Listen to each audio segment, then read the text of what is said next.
오늘 우리들에게 허락해 주시는 하나님의 말씀은 누가복음 17장 31절부터 37절까지의 말씀입니다. 그날에 만일 사람이 지붕 위에 있고 그의 세간이 그 집안에 있으면 그것을 가지러 내려가지 말 것이요 밭에 있는 자도 그와 같이 뒤로 돌이키지 말 것이니라. 롯의 철을 기억하라. 무릇 자기 목숨을 보존하고자 하는 자는 잃을 것이요 잃는 자는 살리리라.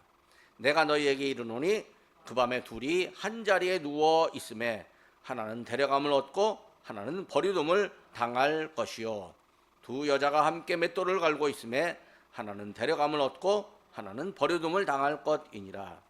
그들이 대답하여 이르되 주여 어디오니이까? 이르시되 죽음 있는 곳에는 독수리가 모이느니라 하시니라. 아멘. 오늘은 교회력으로 대림절 세 번째 주일입니다.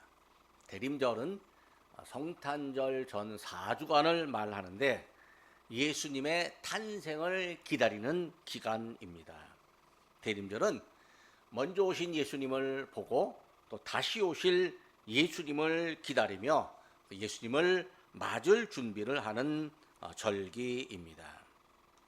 우리가요 대림절에는 경건한 생각 또 주님만 바라보는 생각을 해야 하는데 우리의 생각을 다른 곳으로 흐트러지게 하는 일들이 세상에 너무 많이 있습니다.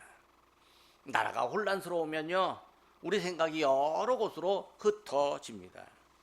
주님만 바라보기보다는 세상 정치를 생각할 때도 많이 있습니다. 정치가요 우리 생활에 큰 영향을 미치다 보니 우리 생각이 정치에 관심을 가질 수밖에 없습니다. 그래도 우리는요 주님을 바라보아야 합니다.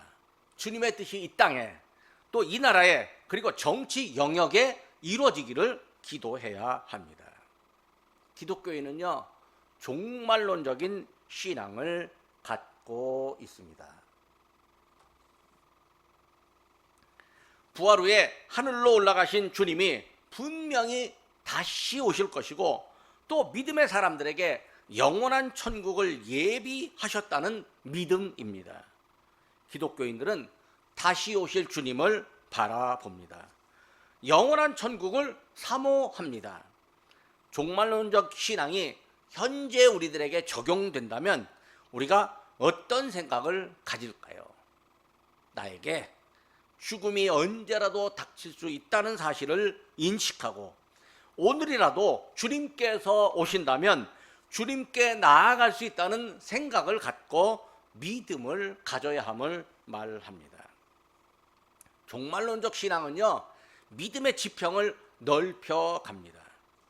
내가 사는 세상이요 영원하지 않습니다. 내 인생도 영원하지 않습니다. 주님께서 오늘이라도 재림하실 수 있다는 것을 인식하는 것이 종말론적 신앙입니다. 주님의 재림을 대망하며 오늘과 순간의 삶에서 올곧게 주님의 뜻대로 살고자 하는 자세를 갖는 일이 종말론적 신앙입니다. 종말론적 신앙은요 주님께서 재림하시면 반드시 세상을 심판하신다는 것을 기억하는 일입니다. 거룩하고 의로우신 하나님은요 죄를 미워하시며 죄를 심판하십니다. 세상의 사람들은요 내 의견에 따라서 혹은 내 생각과 내 경험과 누구를 좋아하느냐에 따라서 죄를 죄가 아니라고 말하는 경우도 있고 죄가 없음에도 불구하고 죄라고 말하는 경우가 있습니다. 분명히 죄인데 죄가 아니라고 강변하는 사람 또 죄가 아니라고 호응해 주는 사람도 있습니다. 도덕적으로는 죄가 분명한데 법적으로는 죄가 아니다 이렇게 말하는 경우도 있습니다. 여러분 세상의 도덕과 법은 완전하지 않습니다. 종말의 날에는요 완전한 하나님께서 사람과 세상 그리고 도덕과 법을 심판하십니다. 인간은 모두 죄인입니다. 의로운 사람은 하나도 없습니다. 로마서 3장 10절에 의인은 없나니 하나도 없다 이렇게 말합니다. 죄인이 심판을 받는다면요, 우리도 죄인임으로 심판을 받습니다. 그런데 우리는 하나님의 심판을 두려워하지 않습니다. 왜냐하면 우리에게 의인이 되는 길, 생명의 길이 열렸기 때문입니다. 하나님께서요, 구원받은 사람을 의인이라고 칭하십니다.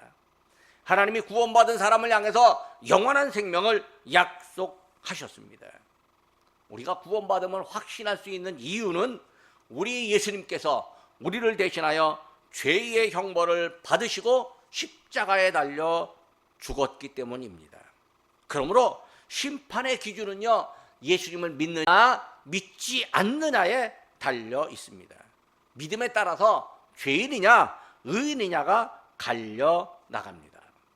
행위의 죄보다는 더 근본적인 죄는 믿음을 갖느냐 아니냐입니다. 예수님께서 요한복음 16장 9절에서 이렇게 기도하셨습니다. 죄에 대하여라 함은 그들이 나를 믿지 아니함이요. 마지막 때에는요, 주님께서 재림하십니다. 주님이 재림하시는 날이 심판의 날입니다. 심판의 날에 믿는 사람들의 죄는 이미 용서받고 속량되었기 때문에 믿음의 사람들에게 종말의 날은 축복의 날이 될 것입니다. 주님의 재림이 점점 가까워지고 있는 오늘날, 우리 모두에게 필요한 신앙적 자세는 종말론적 신앙입니다. 우리는 종말론적 신앙을 갖고 다시 오실 예수님을 맞을 준비를 해야 합니다. 종말의 날에는 여러 가지 믿음의 현상들이 나타납니다. 우리는 믿음처럼 보이지만 실상은 믿음이 아닌 일들이 종말의 날에는 많이 나타납니다. 종말이 가까워지면 가까워질수록 믿음처럼 보이지만 믿음이 아닌 일, 이런 것들이 나타납니다. 가장 먼저는요, 회개하지 않는 믿음이 나타납니다. 바리새인들이 예수님께 와서 질문을 합니다. 하나님의 나라가 어느 때에 임하겠습니까? 라고 묻습니다. 예수님께서 하나님의 나라를 가르쳤으므로 바리새인들은 당연히 하나님의 나라가 언젠가 임할 것이라고 믿었습니다. 그리고 하나님의 나라가 임하는 그때가 궁금했습니다. 예수님께서 그들에게 대답하십니다. 누가복음 17장 20절과 21절 말씀입니다. 하나님의 나라는 볼 수 있게 임하는 것이 아니요 또 여기 있다 저기 있다고도 못하리니 하나님의 나라는 너희 안에 있느니라. 하나님의 나라가 눈에 보이지 않는답니다. 사람들은요, 눈에 보이면 존재한다고 생각합니다. 그런데요, 공기가 우리 눈에 안 보입니다.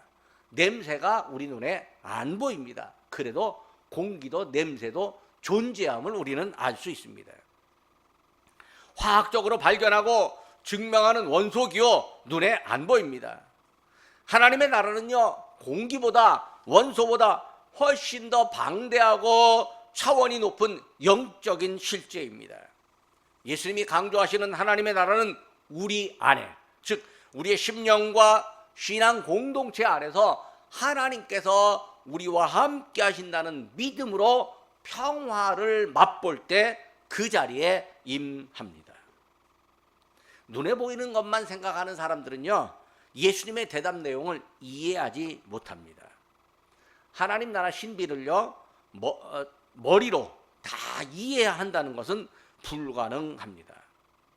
사람마다요, 이해의 범위와 차원이 다릅니다. 사람의 일조차도 다 이해하지 못하는 일들이 너무 많습니다. 하물며 사람을 지으신 하나님께서 세우시는 나라를 사람의 머리로 이해한다? 이게 참 어려운 일입니다.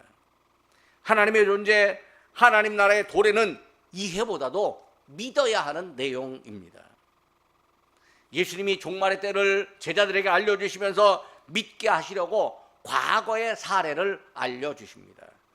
예수님께서 노아의 때와 롯의 아내를 비유로 설명하셨습니다.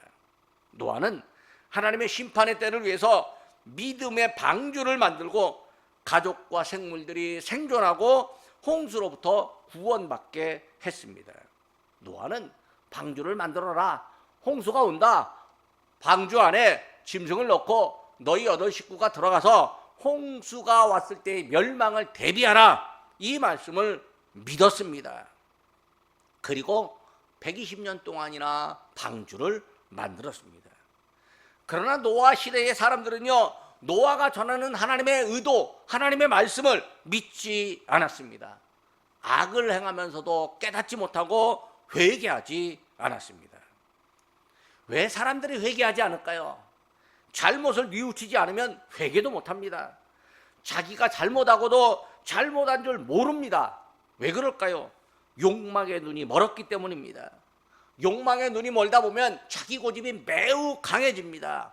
그래서요, 욕망의 눈으로 행하는 그 행동이 모두가 다 옳다고 생각하고 옳다고 말하고 사람들에게 미안하다고 말하지 않습니다. 잘못했다고 말하지 않고 하나님 앞에도 회개하지 않습니다. 롯의 아내가 그랬습니다. 롯과 가족이 사는 소돔이요, 유황불에 멸망할 때가 왔습니다. 얼마나 죄악이 관영한지 하나님께서 소돔과 고모라를 유황불로 멸하시겠다고 아브라함에게 말씀하셨습니다. 아브라함이 아무리 하나님 앞에 기도해도요, 소돔성에 고모라성에 의인 10명이 없어서 유황불로 멸망하게 되었습니다. 하나님의 천사가 소돔성에 가서 롯에게 찾아갔습니다. 그리고 내일 아침 이 성이 불에 다 멸망할 것이니 너는 너의 가족들과 함께 피신하라고 말합니다. 새벽같이 롯과 그 아내와 두 딸이 피신을 합니다. 피신할 때 천사가 롯에게 말합니다. 절대로 뒤를 돌아보지 말아라. 만약에 뒤를 돌아보면 소금 기둥이 될 것이다. 그렇게 말씀을 했습니다. 그런데 롯의 아내는요, 뒤를 돌아보았습니다. 그리고 그 자리에서 소금 기둥이 되고 말았습니다. 뒤를 돌아본다, 이 말은요, 과거의 미련을 버리지 못한다는 말입니다. 과거가 아무리 아름답고 화려했어도 그것은 세속에 속한 것이고 하나님이 좋아하는 것은 아니었습니다. 롯의 아내는 과거의 소돔성에서 가졌던 재물, 호화로운 생활, 희희낙낙하며 즐거운 생활에 집착하고 버리지 못했습니다. 신앙인은 욕망에 대한 집착을 버려야 합니다. 죄악 세상의 과거로 돌아가지 말아야 됩니다. 과거의 욕망에 집착하는 사람들이 회개할 줄 모릅니다. 두 번째는요, 종말의 날에는요, 목숨을 귀하게 여기는 진짜 믿음과 목숨을 가볍게 여기는 가짜 믿음이 나타납니다. 사람에게요, 무엇보다 중요한 것은 목숨입니다. 이 목숨이라는 말이 뭐냐면 목에 숨이 붙어 있다, 그 소리입니다. 즉 목에 숨이 붙어 있으면 살아있고 움직입니다. 생명을 소유한 것입니다. 그러니까 살아있고 움직이고 생명을 소유한 것이요, 사람에게 가장 중요합니다. 예수님이 말씀하셨습니다. 마태복음 16장 26절입니다. 사람이 만일 온 천하를 얻고도 제 목숨을 잃으면 무엇이 유익하리요? 사람이 무엇을 주고 제 목숨과 바꾸겠느냐? 이 말씀은요, 목숨의 소중함을 강조하는 예수님의 말씀입니다. 과거에는요, 봉건시대 또 그리고 근대에만 해도요, 노예 제도가 있었습니다. 사람을요, 돈으로 사고 팔았습니다. 이게 뭐냐면 사람을 물질로 취급하는 것입니다. 사람을 일종의 재산으로 취급하는 것이죠. 예수님 당시에 율법을 어겼다고 하며 사람들에게 돌을 던져 죽이는 일이 있었습니다. 또 이슬람권에서는요, 명예살인이라고 해서요, 가문의 명예를 더럽힌 젊은이가 있다면요, 가문의 구성원들이 죽여버리는 일도 있습니다. 지금도요, 사람의 목숨을 가볍게 여기는 사람들이 더러더러 있습니다. 사고가 나가지고요, 수많은 사람들이 한꺼번에 목숨을 잃었는데 왜 하필이면 사고가 나는 곳으로 갔느냐고 사고당한 사람들을 탓하는 그런 사람들이 있습니다. 이런 말은요, 다 목숨을 가볍게 여기는 말입니다. 과거에도 그렇지만요, 종말의 때에는 사람 목숨을 가볍게 여기는 현상이 나타납니다. 하나님이 주신 귀한 생명인데 그 생명을 가볍게 여기고 자기에게 방해가 된다고 다른 사람의 목숨을 뺏는 일도 생깁니다. 예수님은 목숨을 가볍게 여기는 세상의 풍조를 향해서 한 사람의 목숨이 천하보다 귀하다고 선언하셨습니다. 기독교인들은요, 무엇보다 생명을 소중하게 여겨야 합니다. 왜? 예수님이 생명 주시기 위해서 세상에 오셨기 때문입니다. 그 생명이요, 우리 목숨과도 비슷한 말입니다. 생명의 하나님, 생명의 예수님이기 때문에 기독교인들은 무엇보다 생명을 소중하게 여깁니다. 생명과 목숨이 연결되어 있으므로 다른 사람의 목숨을 귀하게 여기는 사람이 곧 하나님의 뜻대로 살아가는 사람입니다. 오늘날에도요, 자기 목숨은 귀하게 여기는데 다른 사람의 목숨은 가볍게 여기는 사람들이 있습니다. 돈 몇 푼 때문에요, 사람을 죽이는 사람들이 있습니다. 공산주의 왜 우리가 싫어할까요? 자기 입맛에 안 맞는다고요, 사람을 공개 처형하고 사람의 목숨을 뺏어버리니까 우리가 공산주의 싫어하는 거예요. 미워하는 거예요. 그러면 안 된다고, 절대로 공산주의 될 수 없다고 그렇게 말하는 거예요. 그런데 반대로 민주국가에서도요, 민주적 지도자라고 자부하는 사람이요, 다른 사람의 목숨을 뺏으려고 하는 경우도 있고 권리를 뺏으려고 하는 어리석은 지도자들도 있습니다. 아무리 자기가 옳다고 해도요, 다른 이의 목숨과 권리를 뺏으려고 하는 시도, 이거는 옳은 게 아닙니다. 가짜인 거죠. 본문에서 예수님은요, 목숨에 관해서 역설적으로 말씀하십니다. 33절입니다. 무릇 자기 목숨을 보존하고자 하는 자는 잃을 것이요 잃는 자는 살리리라. 자기의 목숨을 보존하고자 너무 욕심을 부리고 다른 사람의 목숨을 뺏으면요, 오히려 그가 멸망할 것입니다. 그러나 하나님의 나라와 그의 의를 위하여 옳은 일을 위해서 목숨이라도 버릴 각오를 하는 사람, 목숨을 잃을지언정 하나님 나라와 의를 지키는 사람은 영생을 얻을 것입니다. 종말의 날 주님의 재림이 가까운 때에 우리는 각성하고 목숨 살리는 일을 해야 합니다. 세 번째로, 종말의 때에 사람들 중에는요, 주님이 데려가는 믿음을 가진 사람도 있고요, 반대로 주님이 데려가지 않는 가짜 믿음을 가진 사람도 있습니다. 우리에게 믿음이 중요합니다. 믿음을 가진 사람에게 영생이 선물로 주어집니다. 하지만 믿음을 겉과 속으로 분리하는 사람이 있습니다. 겉으로 보이는 믿음은 참 좋은데 내면에 진실한 믿음을 갖지 못한 사람이 있습니다. 믿음을 가지면 구원을 받습니다. 종말의 날에 하나님께서 그를 데려가십니다. 문제는 하나님께서 데려가지 않는 사람도 있다는 겁니다. 본문 34절과 35절의 말씀입니다. 내가 너희에게 이르노니 그 밤에 둘이 한 자리에 누워 있음에 하나는 데려감을 얻고 하나는 버려둠을 당할 것이요 두 여자가 함께 맷돌을 갈고 있는데 하나는 데려감을 얻고 하나는 버려둠을 당할 것이니라. 분명히 믿는다고 하는데, 아니 믿는 것처럼 보이기도 하고 믿는 사람과 믿지 않는 사람이 섞여 있는데 그 중에 천국으로 데려가는 사람이 있는가 하면 데려감을 당하지 못하고 버려두는 사람도 있을 거라고 하는 말씀입니다. 종말의 날에 왜 그런 구분이 나타나겠습니까? 주님이 재림을 기다리는 사람의 마음을 알고 계시기 때문입니다. 동상이몽이라는 사자성어가 있습니다. 똑같은 밥상머리에 앉은 두 사람이 다른 생각을 하고 있다는 거죠. 같은 자리에 있는 사람, 같은 공간에서 똑같은 일을 하는 사람이라도요, 마음과 생각이 다를 수 있습니다. 방향이 다르고 결정하는 것이 다를 수 있습니다. 자기 욕심을 추구하는 것은 똑같을 수 있지만 더 가지려고 하거나 혼자 전부를 가지려고 한다면요, 역시 마음이 다른 것입니다.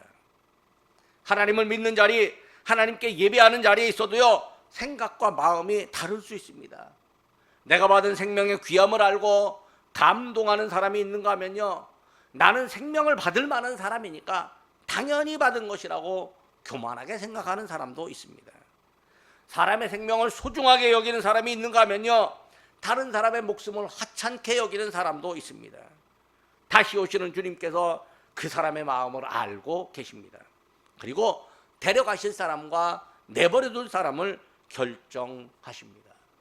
우리는 과연 어느 편에 들겠습니까? 누구나 주님의 데려가심을 기다리고 있습니다. 우리가 주님의 오실 것을 믿는 종말론적 믿음을 가졌다면 주님이 데려가시는 믿음이 되어야 하는 것은 한다는 종말론적 결단이 있어야 됩니다. 그것은 내가 받은 생명에 대해, 생명을 얻는 믿음에 대해서 감사하는 일입니다. 또 사람의 목숨을 귀하게 여겨야 합니다. 사람들의 목숨과 권리를 지키는 일에도 관심을 가져야 합니다. 마지막으로 주님의 재림의 때에 세상이 심판을 받습니다. 심판이 있기 때문에 주님의 재림을 기다리는 사람은 말과 행동에서 조심합니다. 함부로 행동하지 않습니다. 욕심이 생긴다고 해서요, 욕심대로 행동하지 않습니다. 본능적인 행동이라고 해도요, 조심합니다. 본능에 충실한 것이요, 좋은 일처럼 보이지만 종말의 때에는 본능이라고 해도 억제할 만한 분별력을 가져야 합니다. 본문 31절 말씀입니다. 그날에 만일 사람이 지붕 위에 있고 그의 세간이 그 집안에 있으면 그것을 가지러 내려가지 말 것이요, 밭에 있는 자도 그와 같이 뒤로 돌이키지 말 것이니라. 집안에 세간이 있으면요, 난리가 났다면 집안에 세간이 있을 때 그걸 빨리 꺼내야 됩니다. 그래야 그 세간을 필요하게 사용합니다. 밭에 곡식이 있으면요, 빨리 거두어야 나와 가족들이 양식으로 먹을 수 있습니다. 그런데요, 전쟁이 난다면, 강도가 내 집안에 있다면 집 안으로 들어가서는 안 됩니다. 밭에 적군이 있다면요, 밭으로 가면 안 됩니다. 당장에 쓸 세간보다, 먹을 양식보다 내 목숨이, 가족의 목숨이 더 소중하기 때문입니다. 세간은 잃으면 다시 살 수 있지만요, 목숨을 잃으면 다시 얻을 수 없기 때문입니다. 롯의 아내가 본능에 충실했습니다. 유황불로 타는 소돔성에 남은 재산이 생각났습니다. 본능적으로 뒤를 돌아보았습니다. 그 결과는 소금기둥으로 변하는 것이고 사람들에게 나쁜 본보기로 남는 일이었습니다. 내 목숨과 생명만을 귀하게 여기는 본능이요, 사실은 나도 잃고 역사의 나쁜 사례로 남을 수 있습니다. 제자들이 예수님의 말씀을 듣더니 직설적으로 질문합니다. 어디입니까 주님? 성경에는 주여 어디오니까? 라고 번역되어 있습니다. 몇 가지 해석이 가능합니다. 종말의 때에 하나님이 데려가는 사람과 데려가지 않는 사람이 구분될 때 주님은 어디 계십니까? 이런 의미로 들립니다. 혹은 종말의 때에 데려가는 사람이 어디로 가겠느냐라고 하는 의미도 보입니다. 혹은 어디에서 이런 일이 일어나겠습니까? 라고 볼 수도 있습니다. 예수님이 그 말의 의미를 해석하지 않습니다. 그리고 바로 대답하십니다. 37절입니다. 죽음이 있는 곳에는 독수리가 모이느니라. 욥기 39장 30절에 이런 말씀이 있습니다.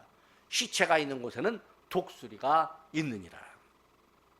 여기서 말하는 독수리는요, 당시 그 이스라엘과 시리아에 잘 알려진 커다란 새를 의미합니다. 평원에 수백 마리의 큰 새떼들이 날아다닙니다. 독수리와 비슷한 크기의 힘을 가진 흉측하게 보이는 새입니다. 이 새들이요, 평원에 쌓인 짐승들의 사체를 먹어치우는 청소부 역할을 합니다. 예수님 보시기에 죽은 사람들이 있습니다. 사대교회처럼 살았다는 이름을 가졌지만 실상은 죽은 경우가 있습니다. 행위가 온전하지 못하기 때문입니다. 즉 도덕적으로, 법적으로, 그리고 영적으로 타락한 사회와 사람을 죽은 사람이라고 말합니다. 교회가요, 세상 정치에 너무 휩쓸리면요, 죽은 교회가 돼버리고 맙니다. 이처럼 죽은 곳에 독수리가 모입니다. 죽음을 처리하는 존재, 죽은 것을 없애고 더 이상 부패하지 않게 하는 존재들이 있습니다. 하늘엔 독수리고요, 땅에는 하이에나입니다. 독수리와 하이에나가요, 사납고 사람들 보기에는 흉측합니다. 다른 동물을 먹이고요, 또 다른 동물 그 먹이 뺏기도 하고 다른 동물의 목숨을 빼앗아서 자기 먹이로 삼습니다. 그런데 그 짐승들이요, 평온의 오염을 방지하는 역할도 합니다. 심판이 무섭습니다. 하지만 심판은요, 악인을 사라지게 합니다. 하나님은요, 때로는 더 악한 존재를 사용하심으로 악한 사람들을 심판하실 때가 있습니다. 이스라엘이 타락했을 때 하나님께서 아수르를 사용하심으로 이스라엘을 벌하셨습니다. 이스라엘을 깨닫게 하셨습니다. 악한 존재 이스라엘은요, 악한 존재 이스라엘이 하나님에게 사용되는데 하나님을 배반했습니다. 그러니까 더 악한 존재 아수르가 하나님에 의해서 사용받기는 하지만 그러나 그 행실에 의해서 심판을 받습니다. 이사야 10장 12절 말씀입니다. 그러므로 주께서 주의 일을 시온산과 예루살렘에 다 행하신 후에 아수르 왕의 완악한 마음의 열매와 높은 눈의 자랑을 벌하시리라. 예수님 당시 예루살렘도요, 영적으로 도덕적으로 많이 타락했습니다. 그들이 로마에 의해서 고통을 당할 것입니다. 당시 로마의 군대 깃발이 독수리였습니다. 유대인들은요, 로마 군대 깃발이 독수리인 줄 알았습니다. 그래서 그 로마 군대 깃발 싫어하고 독수리도 싫어했습니다.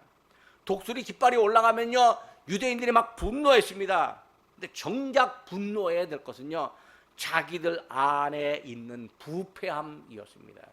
자기들 안에 바르지 못한 믿음이 있다라고 하는 것을 알고 거기에 분노해야 합니다. 부패의 결과가 죽음입니다. 자기들 안에 있는 부패함에 분노하지 못하고 도덕적으로 타락하고 죽은 상태가 되었을 때 독수리 문양의 로마에 의해서 멸망하고 말았습니다. 악인이 득세하는 세상은요, 반드시 심판을 받습니다. 말씀을 맺으러 갑니다. 사도 바울이 말합니다. 로마서 13장 11절과 12절 말씀입니다. 자다가 깰 때가 벌써 되었으니 이는 이제 우리의 구원이 처음 믿을 때보다 가까웠습니다. 밤이 깊고 낮이 가까웠으니 그러므로 우리가 어둠의 일을 벗고 빛의 갑옷을 입자. 분명히 지금은요, 마지막 때 종말의 때입니다. 마지막 때 종말의 때가 언제인지 모르고 어디에서 나타날지 모르지만 점점 종말의 때를 향해서 치닫고 있습니다. 생명을 가볍게 여기는 사람이 더 많아지고 있습니다. 욕망의 눈이 어두워 다른 이의 권리를 뺏는 사람들이 더 많아지고 있습니다.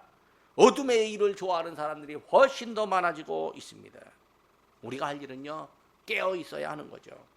깨어 있는 상태로 기도해야 하는 거죠. 생명을 사랑하는 마음, 하나님께서 당신의 형상으로 창조하신 사람의 목숨을 귀하게 여기는 생각을 가져야 합니다. 내 생명이 귀한 만큼 다른 사람의 생명을 지켜주는 일에도 나서야 합니다. 예수님이 말씀하셨습니다. 누가복음 21장 36절입니다. 너희는 장차 올 이 모든 일을 능히 피하고 인자 앞에 서도록 항상 기도하며 깨어 있어라. 기도하겠습니다.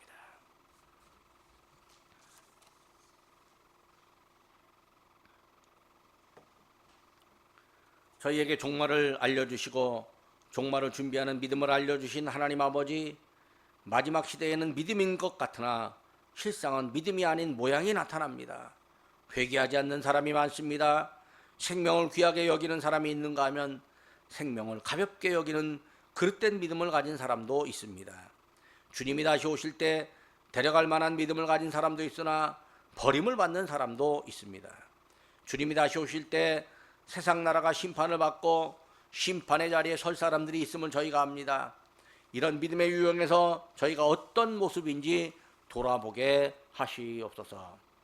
예수님의 다시 오심을 기다리게 하시는 하나님 아버지, 저희가 예수님의 오심을 기다리는 믿음을 갖게 하옵소서. 살아있는 믿음으로 살게 하옵소서. 생명을 귀하게 여기는 생각과 행동과 말을 하게 하옵소서. 주님 다시 오실 때 천국으로 이끌림을 받는 저희의 믿음이 되기를 원합니다. 종말의 날에 주님의 심판이 있을 때 생명으로 이끌림을 받는 저희가 되기를 원합니다. 자다가 깰 때가 되었으니 저희를 깨어있는 믿음을 가진 사람으로 살게 하옵소서. 세상이 혼란하지만 저희의 믿음만큼은 바르게 서게 하옵소서. 저희의 생각과 마음을 바르게 하옵소서. 예수님의 이름으로 기도드립니다. 아멘.